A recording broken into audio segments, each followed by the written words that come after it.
대북 전단 살포가 한국 사회에 커다란 이슈가 되고 있습니다.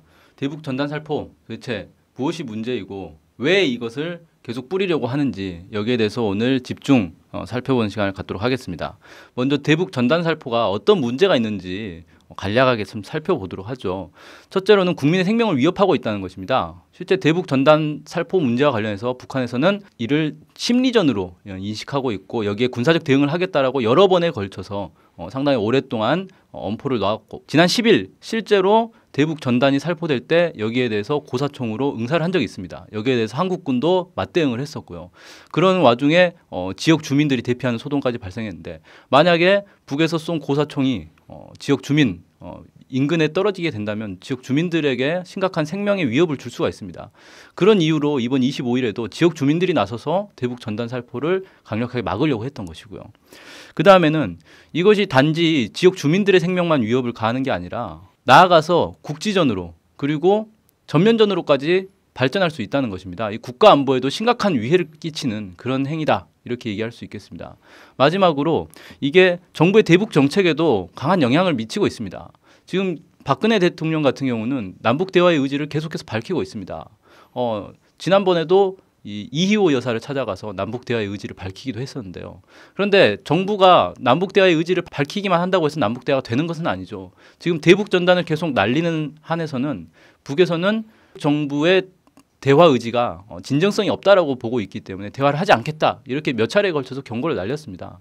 그러니까 결국 대북 전단을 날리면서 대화를 하겠다라고 하는 것 자체가 이중적 태도가 되는 것이고 실제 대화가 되지 않을 수 있다.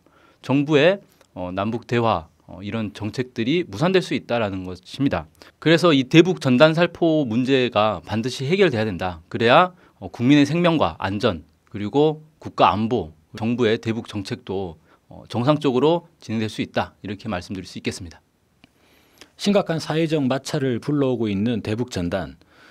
실제로 대북 전단이 살포된 지는 약 7년여간의 시간이 흘렀습니다. 탈북자 단체들이 밝힌 바에 따르면 이미 3천만 장 가량의 전단이 살포가 됐었고요. 현재 휴전선 인근의 총격전 사태까지 불러오는 이런 지경이 되었습니다. 3천만 장의 전단 살포가 투여되는 비용이 만만치 않습니다. 그런 면에서 과연 그들의 탈북 단체들의 전단 살포 행위가 과연 순수한 NGO 단체들의 활동인 것인가 아니면 거기에는 모종의 배후 세력이 있는 것인가 의문이 증폭이 되고 있습니다. 왜냐면요. 박상학 대표 자유북한운동연합의 박상학 대표가 스스로 밝혔습니다. 전단 살포하는데 에드블론 하나를 띄우는데 500만 원이 투여된다. 그런데 그 에드블론 아래에는 전단 뭉치가 3개가 들어가는데 각 뭉치당 전단 3만 장씩 총 9만 장의 전단이 들어간다는 것입니다. 그러면 이를 통해서 추산을 해볼 때 지금까지 3천만 장의 전단을 살포했다고 하니 전단 살포 비용만 무려 16억 원 가량의 비용이 투여됐다는 것이죠. 그리고 또한 올 2월 달에 전단을 살포할 때는 전단 살포 비용이 2억 원에다가 전단뿐 아니라 전단에 같이 들어가서 넣지 않습니까? 여러 가지 생필품이라든지 라디오 같은 것들, DVD나 이런 저장 매체들, 물론 거기에는 이제 여러 가지 영상 자료들을 같이 넣어가지고 날리게 되겠죠. 그러한 부대 비용이 4억 원 가량이 들었다. 전단 살포가 2억 원인데 부대 비용이 4억 원이라는 얘기죠. 약 2배 이상의 비용이 들었다는 것입니다.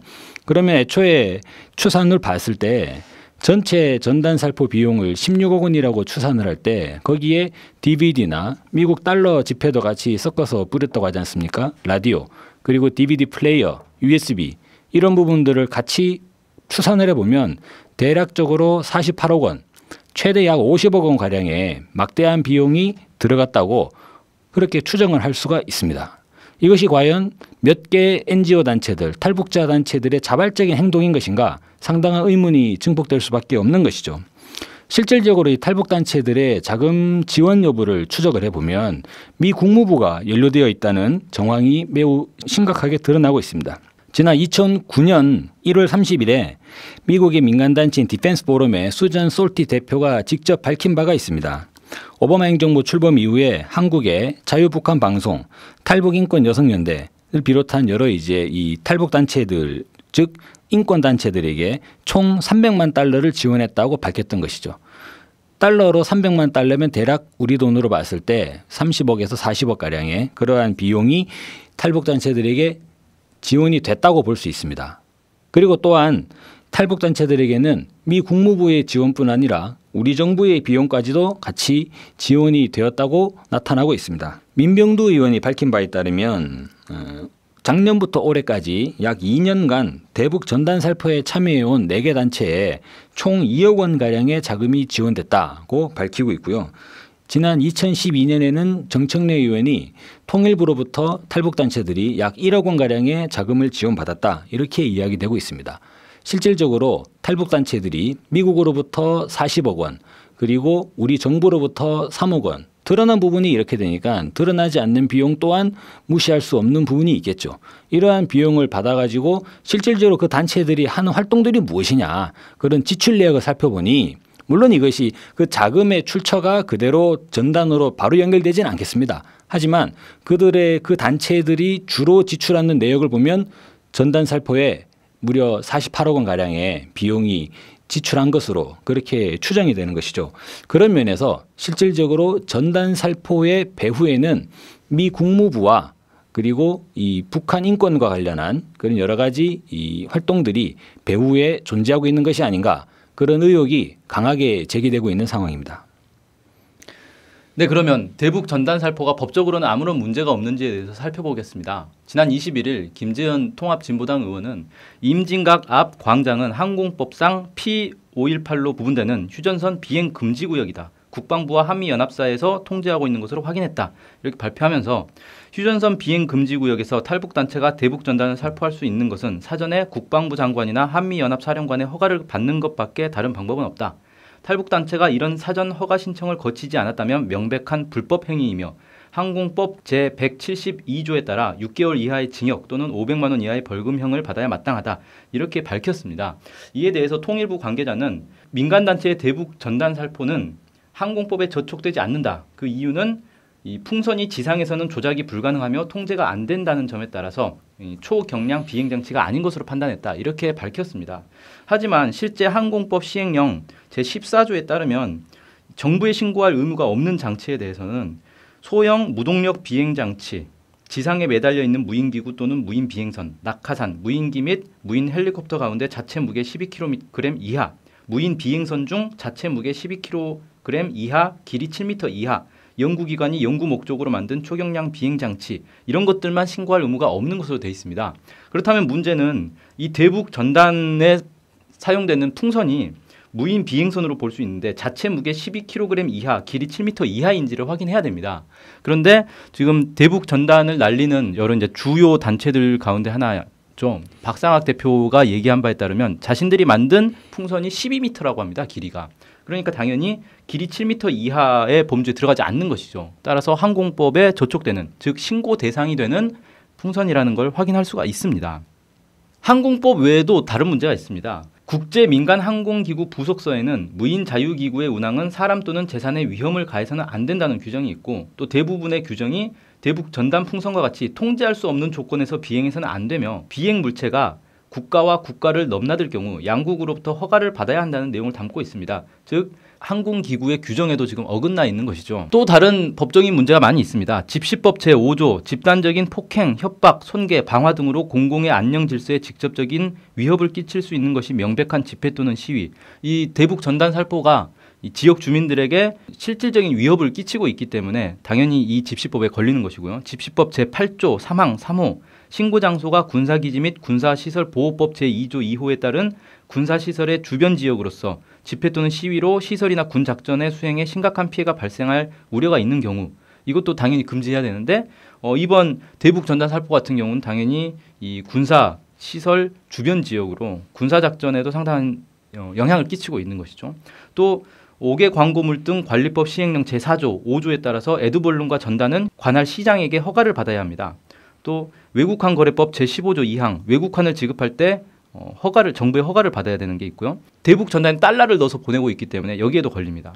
남북 교류 협력에 관한 법률 제9조의 2 남북 주민의 회합 통신 접촉하려면 통일부 장관에게 신고를 해야 된다. 이 부분도 걸릴 수 있고 남북교류협력법 제13조 물품 반출은 통일부 장관의 승인을 받아야 하며 5항 6호에 따라서 남북교류협력을 해칠 명백한 우려가 있는 경우 7호 국가안전보장, 질서유지 또는 공공복리를 해칠 명백한 우려가 있는 경우 당연히 승인은 취소가 되게 돼 있습니다. 그리고 경찰관 직무집행법 제5조 1항 2호 위해를 입을 우려가 있는 사람을 필요한 한도에서 억류 이런 조항에 따라서 경찰은 당연히 이 대북 전단 살포하는 단체들이 대북 전단을 살포하려고 할 때 이를 억류할 수가 있습니다. 이 밖에도 형법에도 여러 관련 규정들이 있습니다. 형법 제99조 대한민국의 군사상 이익을 해하거나 적국의 군사상 이익을 공유한 자는 무기 또는 3년 이상의 징역에 처한다. 이런 조항이 있는데 대북 전단 살포가 북한의 공격의 빌미가 되고 있고 또 한국군에게 피해를 줄 수 있기 때문에 당연히 여기에 해당되고요. 형법 제119조 폭발물을 사용하여 사람의 생명, 신체 또는 재산을 해하거나 기타 공안을 문란한 자는 사형, 무기 또는 7년 이상의 징역에 처한다.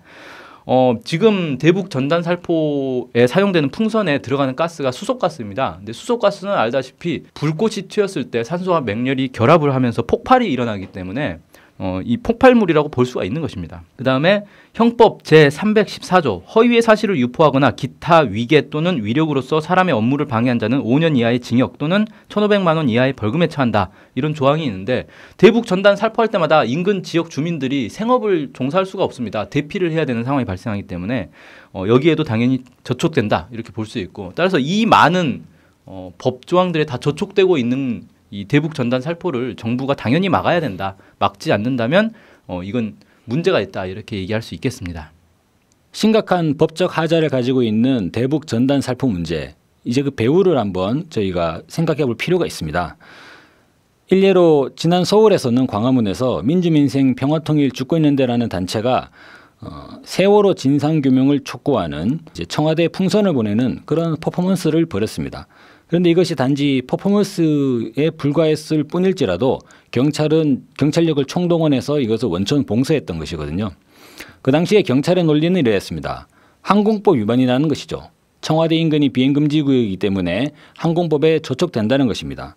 하지만 너무나 명백하게도 비무장지대 휴전선 인근은 당연히 비행금지 구역으로 설정이 되어 있는 것이죠. 그러다 보니까 왜 반북단체들의 전단 살포는 막지 않고 민간단체들의 풍선 행위는 왜 막느냐 이러한 이제 반발이 일게 되었습니다.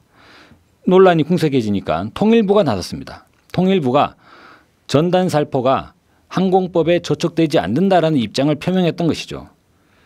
전단 살포 문제에 대해서 왜 통일부가 나섰던 것일까요? 그리고 통일부가 나서자 실제로 경찰은 통일부 입장을 받아들여서 그 다음에 이 광화문에서 2차 풍선 날리는 퍼포먼스의 단계에서는 새로운 조항을 제시했습니다. 경찰 직무집행법을 제시하면서 풍선이 광화문 인근에 떨어질 때 교통 혼란이 야기된다는 것이죠. 그래서 이제 미연에 대처한다는 것인데 문제는 그렇다면 비무장지대에서는 어떠한 충돌, 주민들의 위해가 조성되지 않는 것인가? 그렇지 않다는 것이죠. 그런 면에서 저희는 이 비무장지대가 실질적으로 누구의 군사적 관할이 있는가 이것을 살펴볼 필요가 있습니다. 비무장지대는 유엔사의 관할에 있죠. 미국의 입김이 상당히 강하게 작용할 수밖에 없는 구조입니다.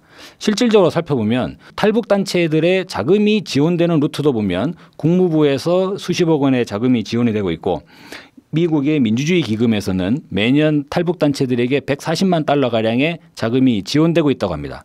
그리고 실제로 대북 전단이 살포되는 그 지역의 경비를 담당하고 있는 주체도 바로 유엔사 관할이 되는 것이죠. 그러다 보니까 실질적으로 이 탈북단체들의 대북 전단 살포가 미국의 어떠한 이 반북적 입장, 이른바 전략적 인내와 북한이 작년도에 이 군사적 긴장 국면 이후에 경제건설, 핵무력 건설 병진 노선을 제기하면서 본격적인 핵 증산에 나섰다고 추정이 되고 있지 않습니까?